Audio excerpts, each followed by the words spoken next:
L'Ukraine contrôle désormais le ciel d'une manière que personne n'avait prévue. En 2022, la Russie avait l'une des plus grandes forces aériennes mondiales. L'Ukraine possédait moins de 100 chasseurs et des défenses aériennes soviétiques obsolètes. La guerre pour le contrôle du ciel aurait dû se finir en quelques jours. En 2024, l'Ukraine intercepte plus de 83% des missiles russes. Ils ont détruit des systèmes de défense aérienne valant des centaines de millions, et des drones à longue portée frappent désormais des bases aériennes russes à plus de 1000 km de distance, détruisant des bombardiers stratégiques sans même franchir la frontière. Les défenses aériennes russes s'effondrent. L'Ukraine a non seulement surpris sur le champ de bataille, mais a aussi révolutionné la guerre aérienne moderne. Examinons cela de près. La destruction des défenses aériennes russes s'apparente à un cours magistral de guerre asymétrique. D'après le groupe Oryx, les forces ukrainiennes ont visuellement confirmé la destruction d'au moins 18 lanceurs S-403 radars et 3 véhicules tracteurs depuis le début de la guerre. Ce ne sont pas de simples tirs chanceux. Chaque frappe est un exploit qui affaiblit la capacité de la Russie à faire pression sur l'Ukraine et bloque les contre-attaques. Par exemple, fin juin 2025, l'agence de renseignement militaire ukrainienne, le direction principale du renseignement, a annoncé une frappe chirurgicale qui a détruit des composants clés du système S-400 russe en Crimée occupée, y compris 2 radars de contrôle de tir multifonctions, 2 radars de surveillance à longue portée et un lanceur S-400. L'Ukraine a démontré sa capacité à frapper avec précision les systèmes de défense aérienne russes avancés. Les radars 91 N6E Big Bird détruits étaient des radars PAC-ER à haute puissance, capables de détecter des cibles furtives en altitude. Ils servent principalement Dieu au réseau S-400 russe. Sans ces systèmes, le S-400 ne peut plus détecter ni engager de cibles à longue portée, créant de grandes failles exploitables par les forces ukrainiennes. L'Ukraine a aussi détruit les nouveaux systèmes S-350 Vityaz russes, la défense aérienne moyenne, portée la plus avancée de la Russie. Encore plus révélateur, certains systèmes S-350 russes ont été perdus à cause de leur propre champ de mines, avec un lanceur transporteur Erector 50P6E qui a accidentellement roulé sur des mines russes et est devenu irrécupérable. Et début juin 2025, l'Ukraine a lancé l'opération Toile d'araignée, l'attaque aérienne la plus audacieuse de l'histoire militaire moderne. L'Ukraine affirme que les frappes ont touché ou détruit près d'un tiers des bombardiers stratégiques russes Antillo à missiles de croisière. Point culminant de la planification et des capacités techniques de la flotte de drones ukrainienne en 3 ans et demi de guerre. L'opération a nécessité 117 drones, à vue à la première personne qui ont été introduits clandestinement, puis lancés depuis des camions en territoire russe. En utilisant ces drones, l'Ukraine a frappé simultanément 5 bases aériennes russes, couvrant 5 fuseaux horaires. L'opération, planifiée pendant plus de 18 mois, a été supervisée personnellement par le président ukrainien Volodymyr Zelensky. Des drones transportés en conteneurs par camion depuis l'Ukraine ont frappé la base aérienne de Balaya, en région d'Irkoutsk, Russie, à plus de 2500 miles de l'Ukraine. Pour la première fois, des armes ukrainiennes ont atteint la Sibérie, prouvant qu'aucun lieu n'échappe à l'ingéniosité ukrainienne. Les bombardiers Tupolev 95 et Tupolev 22M, dont la production a cessé après la chute de l'Union soviétique, sont irremplaçables. Chaque perte est définitive. L'ampleur des opérations de l'Ukraine est double. D'abord, il y a les frappes de précision déjà évoquées, ciblant des équipements russes essentiels, offensifs ou défensifs, tels que les avions et batteries anti-aériennes. La Russie a donc retiré la plupart de ses avions pour ne les utiliser que pour larguer des bombes planantes, et non plus comme appareils de surveillance ou d'attaque. Mais deuxièmement, et surtout, l'Ukraine a réussi à cibler et à détruire plusieurs dépôts de munitions à travers la Russie, privant ainsi la Russie de la possibilité d'approvisionner la ligne de front et de rendre réellement utiles les défenses anti-aériennes. Sur les 20 principales installations de la direction principale des missiles et de l'artillerie, ou direction principale des missiles et de l'artillerie situées en Russie, 7 se trouvent à moins de 700 km de la frontière entre l'Ukraine et la Russie, et elles étaient prises pour cible une à une en toute impunité. Selon l'ampleur des dégâts et la capacité des dépôts, cela pourrait paralyser la Russie dans ses ambitions offensives en Ukraine. Les défenses aériennes sont alors devenues inutiles. Ayant, selon certains, échoué à défendre des cibles majeures, leur utilité serait donc limitée. Cela permet à l'Ukraine d'accentuer la pression sur les installations et lignes d'approvisionnement russes. Derrière les échecs de la défense aérienne russe se cache une crise plus profonde, la décimation de son industrie aérospatiale. Bien que les détails concernant les avions militaires soient beaucoup plus difficiles à obtenir, nous pouvons extrapoler certaines données à partir du secteur civil. La flotte d'avions civils russes compte 994 appareils que les fabricants et équipes de maintenance doivent entretenir. Mais les sanctions occidentales ont fortement limité la capacité de la Russie à importer des pièces et technologies essentielles, rendant l'entretien difficile. Les compagnies aériennes doivent utiliser les avions bien plus longtemps, entre deux maintenances. Pire encore, ces avions vieillissants ne sont pas remplacés. La Russie avait auparavant annoncé un plan ambitieux, visant à produire plus de 1000 avions nationaux d'ici 2030, dont 270 MC-21 et 142 Super G. Cela aurait créé l'une des plus grandes flottes mondiales, mais le projet a été retardé des années. Selon certains rapports, à peine quelques avions ont été produits au cours des 3 dernières années. La Russie aurait réduit ses objectifs, visant à construire un peu plus de 990 avions, d'ici 2030 au lieu de plus de 1000. L'absence de progrès oblige la Russie à produire des avions à un rythme inédit pour rattraper son retard. Sinon elle devra revoir ses objectifs à la baisse. La situation de l'aviation militaire ressort d'un rapport de la RAND, selon lequel l'armée de l'air russe opérait à moins de 75% de sa capacité d'avant-guerre. En 2024, la Russie perdrait près de 60 avions par an à cause de la surutilisation et du manque d'entretien. En parallèle, les mêmes difficultés de production affectent le secteur civil, la Russie ne semblant pouvoir acquérir que 23 avions par an. La supériorité aérienne ukrainienne ne se limite pas à détruire avions et défenses aériennes. En combat moderne, contrôler le ciel permet souvent de dominer le sol. L'OTAN part du principe qu'elle obtiendrait la supériorité aérienne en cas de guerre réelle contre un rival comme la Russie. Et à mesure que la défense aérienne s'est développée et améliorée, elle a repoussé les avions de combat pilotés à des distances de sécurité qui réduisent leur efficacité. Cela signifie que les deux camps se sont tournés vers l'artillerie et les drones kamikazes pour soutenir les opérations terrestres, tandis que les opérations offensives sont compromises par l'absence de supériorité aérienne. Mais la destruction systématique par l'Ukraine des défenses aériennes russes est en train de changer cette équation, en éliminant les défenses aériennes de la Russie. L'Ukraine a renforcé ses forces aériennes, permettant des frappes contre l'infanterie mécanisée ennemie et les attaques de type vague humaine. Les F-16 et Mirage 2000 européens ont aidé l'Ukraine à résister aux avions russes, et aussi utilisé des missiles air-sol pour détruire les routes autour du Donbass. Cela a fortement ralenti la progression russe à 56 miles carrés par jour.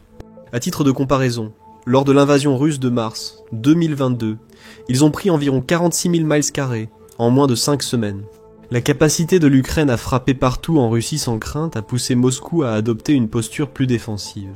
Prenez par exemple une autre frappe récente, cette fois contre le VNIIR, des progrès à Chaboksori, qui produit des antennes Cometa pour les drones Shahid et les armes de précision, et qui se trouve à environ 1000 km de la frontière ukrainienne.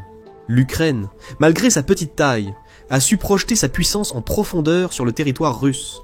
Alors que la capacité de la Russie à mener des opérations aériennes efficaces continue de se dégrader, les forces terrestres russes, privées d'une couverture aérienne efficace et confrontées à la menace constante de frappes de précision sur leur ligne d'approvisionnement, sont contraintes d'adopter des positions de plus en plus passives.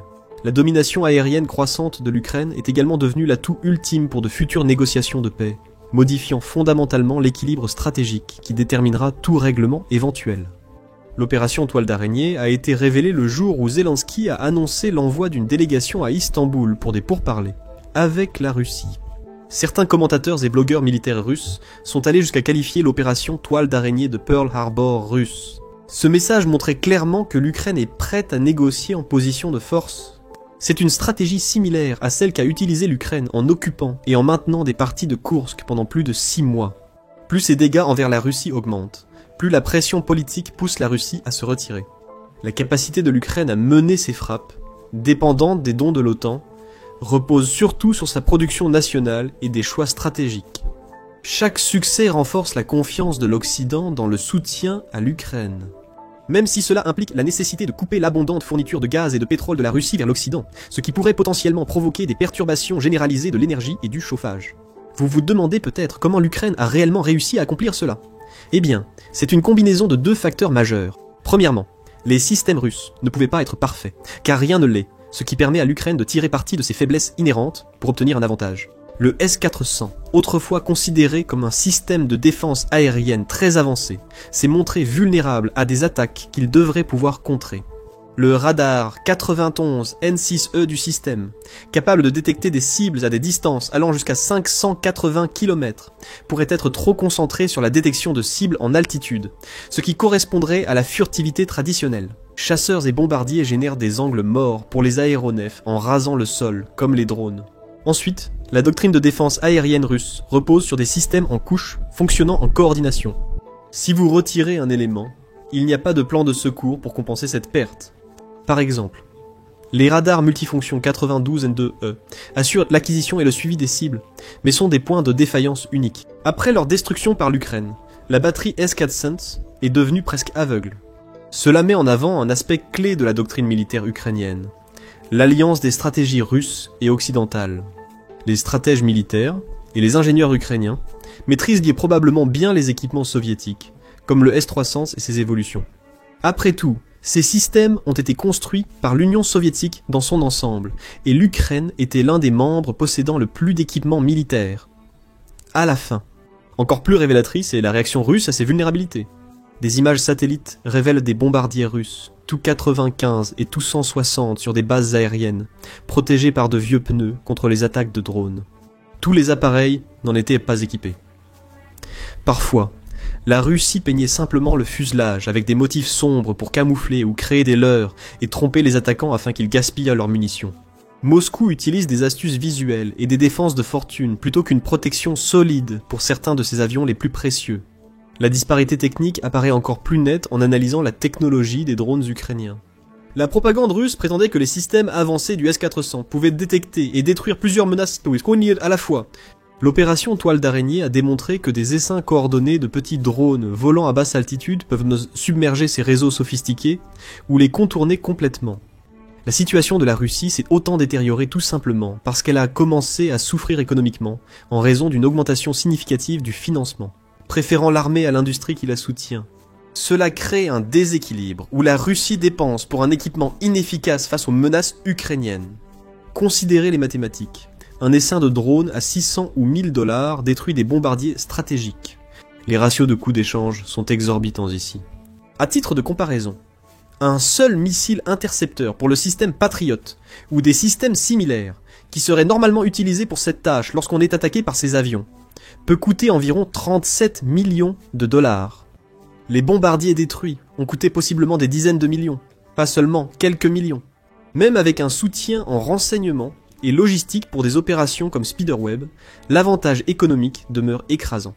Une frappe de drone réussie peut détruire des actifs militaires que la Russie mettrait des années et des milliards à remplacer, si cela reste possible avec les sanctions actuelles.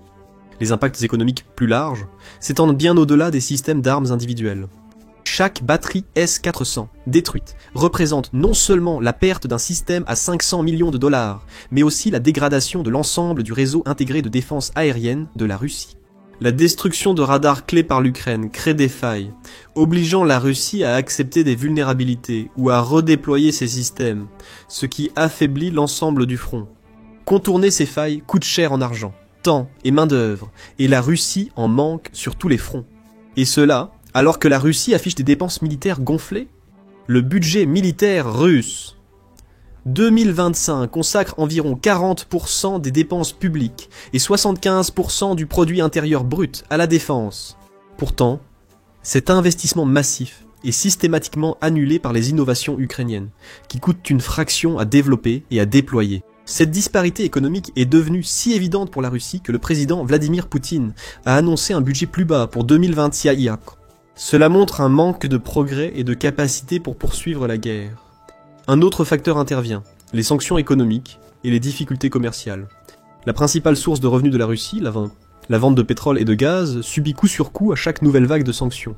La Chine profitait déjà de tarifs avantageux sur les exportations russes. Désormais, la Russie doit investir davantage dans sa flotte fantôme que dans des pétroliers officiels pour acheminer son pétrole et gaz. Ainsi, les revenus du pétrole et du gaz ont chuté de 25%, en dessous des prévisions en avril 2025. La production de drones ukrainiens, en revanche, fonctionne selon un modèle économique totalement différent. Le réseau de plus de 500 fournisseurs des grandes entreprises aux low-cost et aux petits ateliers offre une redondance et une efficacité que les complexes militaro-industriels classiques ne peuvent égaler. Lorsqu'un atelier découvre une amélioration, cette information est partagée à travers tout le réseau en quelques jours, grâce à des systèmes comme la plateforme de coordination de l'information Delta. Ainsi, l'évolution technologique militaire de l'Ukraine se compte en semaines ou mois, et non en années, comme pour les acquisitions classiques. La crise en Russie affecte aussi tous les secteurs de son complexe militaro-industriel, au-delà de l'aérospatial et de l'énergie. La Russie ne pouvant produire de machines de précision, ses armes avancées dépendent de composants importés, que les sanctions rendent de plus en plus difficiles à obtenir. Parallèlement, les entreprises russes subissent une forte pression gouvernementale. Le gouvernement, à court d'argent, achète du matériel militaire et signe des contrats à des prix invivables pour la plupart des entreprises. Cela vient du fait que l'industrie manufacturière russe est aussi centralisée et dépendante du régime. Comme le gouvernement est le plus gros client, de nombreuses entreprises Bodo se retrouvent avec des contrats qui ne couvrent même pas leurs coûts de production. Le gouvernement russe force certaines entreprises à travailler à perte et à licencier pour compenser la baisse des revenus. Cela ne fait que renforcer la crise croissante de main-d'œuvre. Les médias d'État russes eux-mêmes l'ont suggéré. Le complexe militaro-industriel fait face à une grave pénurie d'ingénieurs. Yuri Borisov, prédécesseur de Mantarov, estime qu'il faudra 120 000 ingénieurs pour soutenir l'offensive, tandis que le manque de main-d'œuvre atteint 40 000 personnes. La métallurgie rencontre des contraintes comparables. Les entreprises russes, telles que Novotroïtsky Zavod Gronva Soyedineni, produisant des composés de chrome pour alliages avancés, font face à de fortes restrictions limitant l'accès aux technologies et composants étrangers. Cela provoque un effet domino, rendant la production de matériaux de base, conformes aux exigences de l'équipement militaire moderne, difficile. La qualité est ainsi devenue un problème systémique dans toute la production militaire russe. Faute d'accès à des matériaux de haute qualité, la Russie est contrainte de les remplacer par une production locale, qui n'est tout simplement pas à la hauteur. En plus, la Russie doit importer des équipements essentiels, comme des munitions d'artillerie de Corée du Nord ou des drones Shahed d'Iran. Son équipement pourrait simplement cesser de fonctionner. Ce n'est pas si impossible, car certaines estimations indiquent qu'environ la moitié des munitions coréennes sont défectueuses. Mais les effets des succès de l'Ukraine se font sentir bien au-delà de la Russie, obligeant les analystes militaires de l'OTAN, de la Chine et du Moyen-Orient à reconsidérer la manière dont les guerres pourraient être menées. Au XXIe siècle, le modèle classique de supériorité aérienne, la maîtrise de l'espace aérien par avions de chasse et missiles solaires a été totalement bouleversée. Les systèmes de défense aérienne classiques visaient à intercepter avions de chasse et missiles balistiques, des cibles uniques et menaçantes en altitude.